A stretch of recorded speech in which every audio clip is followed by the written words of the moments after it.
এই দেখি কাপড় খোল। কি করছেন মালকিন? চম্পা, তুই আমার বাড়ি চাকরানি হয়ে আমার স্বামীর সাথে চক্কর চালাচ্ছিস? না মালকিন, সেটা আমি নিজেই চাকরানি সাথে হাতে নাতে প্রমাণ করে নিচ্ছি। তুই ভিতরে ঢোক, আজ আমার স্বামী এসে কি করে আমি দেখবো।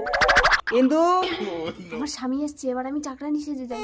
বাবু, উরি বাবা, আমার বউ তো চাকরানির গুলো নকল করে আমার পরীক্ষা নিচ্ছে। ঠিক আছে, কি ভাবছো মালিক? তোমার বউ এই ঘরে ঘুমোচ্ছে, চলো আমরা ওই ঘরে ঢুকে ধাপুর দুপুর খেলা করি। আরে ধাপু ধাপু, সামান্য চাকরানি হয়ে তুই মালিকের হাত ধরে টানিস? যা বেরিয়ে যা, কোনোদিন যেন আমার ঘরে তোকে না দেখি। ইন্দু, কি সর্বনাশ, আমার স্বামীকে সন্দেহ করে তো আমি ভুল করেছি। এই ওটা চাকরানি, কিছু করো না জানো। আমার কি হবে গো, পুলিশ! চম্পা, ধাপুর ধুপুর ধাপুর ধুপুর। বাবু, বাইরে তোমার বউ। আরে দরজা বন্ধ দেবো। এই পুলিশ! স্যার, আপনি হাত তুলছেন কেন? স্যার দেখুন না, চাকরানিটা আমার স্বামীকে নিয়ে ভিতরে ঢুকে কি সব। দেখি, কই দেখি।